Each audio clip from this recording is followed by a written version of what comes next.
When I was a kid, I was never really into Bon Jovi. I just wasn't. I wasn't in the Bon Jovi thing. In all honesty, a lot of whether it's glam rock, punk rock, hard rock, like I wasn't Guns N' Roses, I was never really into. Bon Jovi, even now I'm not really into Bruce Springsteen. There's lots of guys my age or a little bit older. Like I'm not in my late 50s, 40s, but in your 50s, like there's guys like, man, I've been to every Springsteen show since okay, that sounds really expensive. And okay, does nothing for me. But you're totally allowed to. Completely allowed to. No question. I just have never been that into Springsteen. I've never been that into Bon Jovi. I'd say I'm more into, there's certain, like I was listening yesterday, I was driving to Creedence Clearwater Revival, CCR. And I have established, my dad was a little bit older, right? A little bit older. And he also had an even older perspective. So we listened to old time radio as well as sports radio when it first started.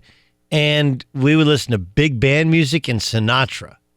And my dad was not that old, but he wasn't into much of the late 60s and 70s.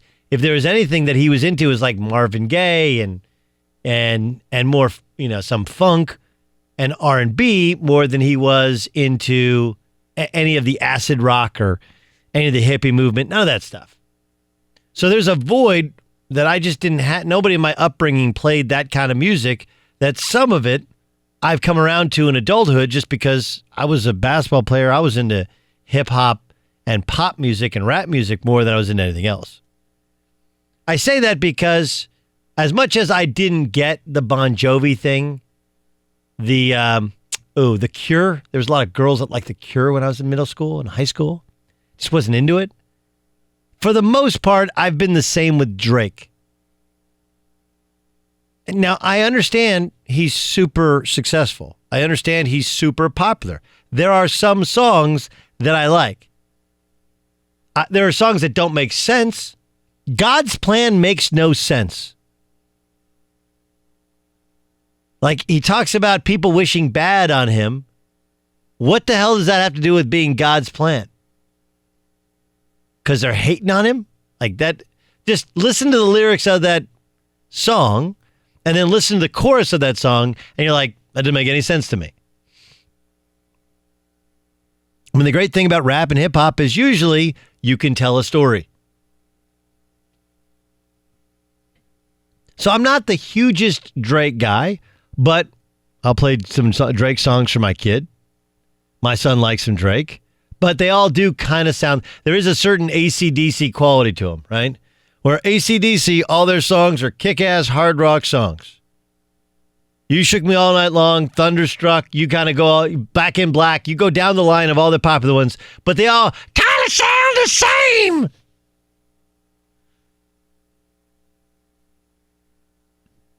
So part of this, I guess, is I don't get the Drake thing. Oh, man, y'all got to listen to Drizzy. Like, the lyrics aren't that great. The beats aren't that, it doesn't make me want to dance or they're not, it's good. Like, I remember when Snoop Dogg's first album came out, I was like, or The Chronic, which came out before, and you put that on today, and you're like, wow, I like every one of these songs. Snoop Dogg's first album, like, this is different than anything else I'd ever heard. I don't get that sense with Drake. But whatever, he's big. He's big. And he's a global ambassador for the Toronto Raptors. Let's give him a title so that, we can give him access to the locker room and he can kind of rep our city. And it's better off. Drake has always been known to wear the t-shirt or hat of the team that wins. This will basically buy his love. And it's worked. Until games 3 and 4 of the Eastern Conference Finals, where Drake is out of control. Like, hey, dude, nobody came here to see you. And I get it. Like, you're Drake. You're huge. You can date anybody, talk to anybody, walk anywhere, but you're at somebody else's show. Just, it's crazy disrespectful to the actual players of the game, let alone people trying to watch the game. Now, I know that this is what happens. I'll never forget. Matt Holliday's joined us a couple of times. Matt's a dear friend of mine, and he's a 7-time All-Star. And he was at training camp with the St. Louis Cardinals during Linsanity. You guys remember Linsanity when Jeremy Lin kind of took over the NBA? And he calls me up. He's like, hey, we got the night off. I want to go down. The Knicks are coming down to play the Heat. This is LeBron and Dwayne Wade in the Heat. It was like the last game before the All-Star break. Can you help me get tickets? And so I helped him get some pretty good tickets.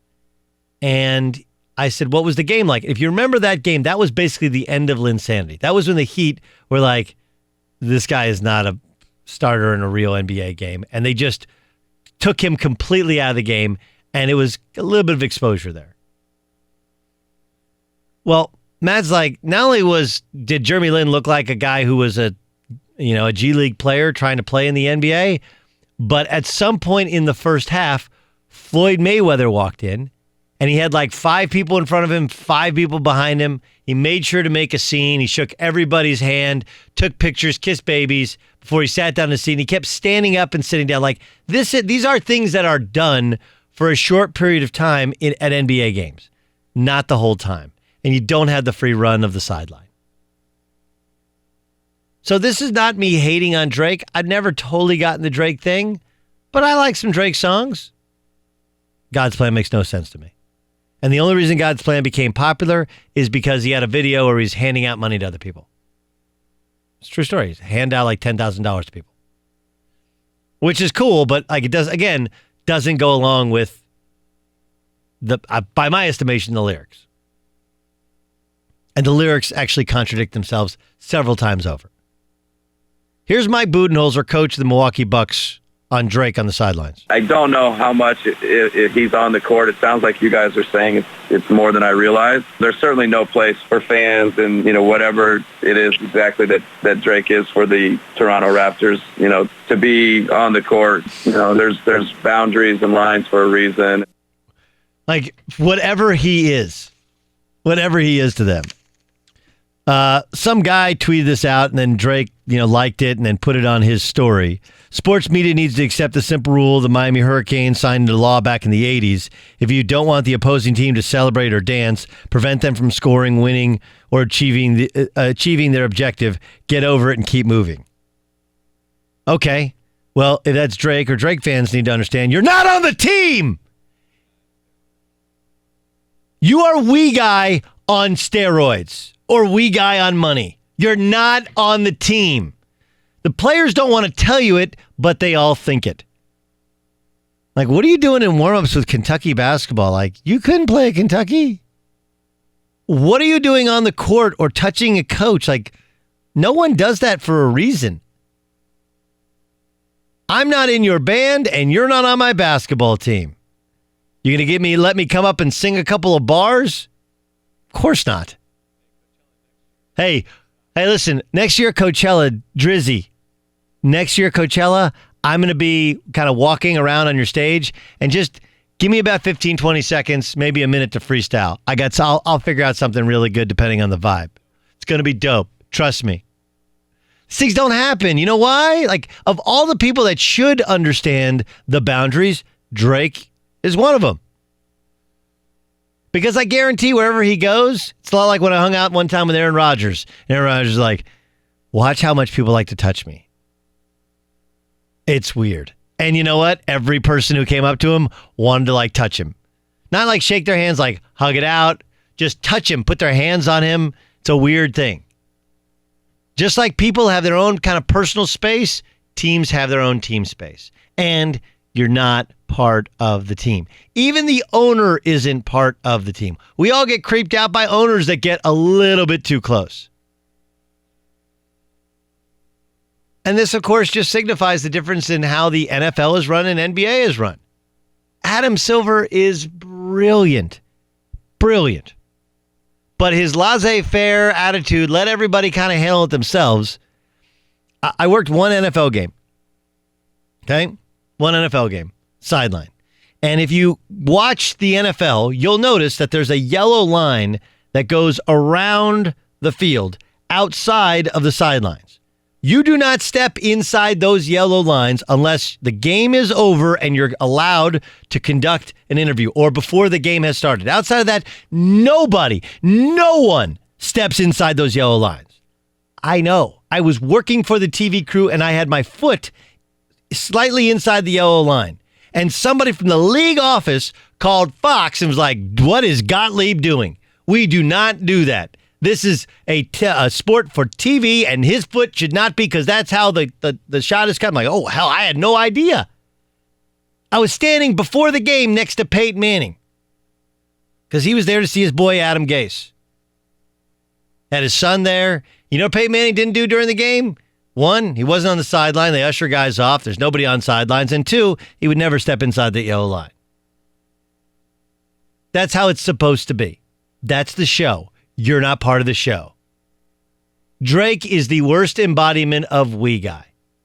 And the Raptors, I know they thought they were doing the right thing. Like, look, man, he's from Toronto. He's a great story. He's incredibly successful. He's incredibly popular. He's popular with current NBA players as well as our fans. I completely understand that. But this is where somebody needs to go and go like, hey, dude, you look like, forget about, you don't tell me you look like an idiot. Just go, can't do that. We can't have our guys on your stage. And he might say like, yeah, they can. No, can't be on your stage.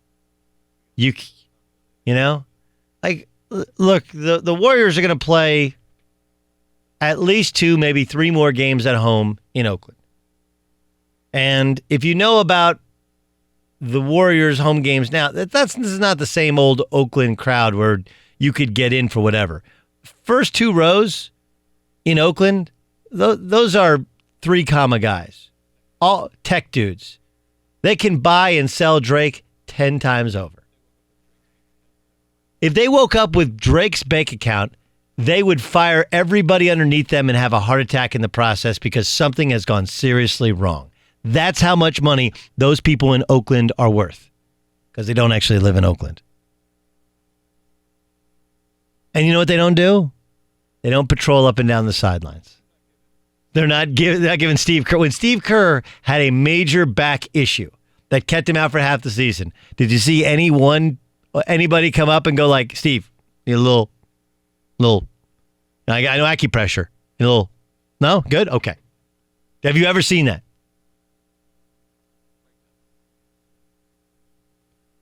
So Drake is we guy. We guy is not generally all that well respected. And even though he's the global ambassador, the irony to it is some people, Chris Haynes, who joined us earlier from Yahoo Sports, is like, well, they think it'll help land free agents. How's it going to help with Kawhi Leonard? Kawhi Leonard clearly seems enamored with the idea of coming back to Toronto to play with Drake. By the way, why isn't he rubbing Kawhi's leg? Kawhi's leg injury, more problematic in keeping Toronto from reaching the NBA Finals than Nick Nurse's back. Somebody grab Drake, pull him aside, and go, I get it. But between we guy and helicopter parent, that's what you look like. And if no owners do it and nobody else does it, you shouldn't do it. Sit yo ass down. Have a Coke, smile, you know the rest.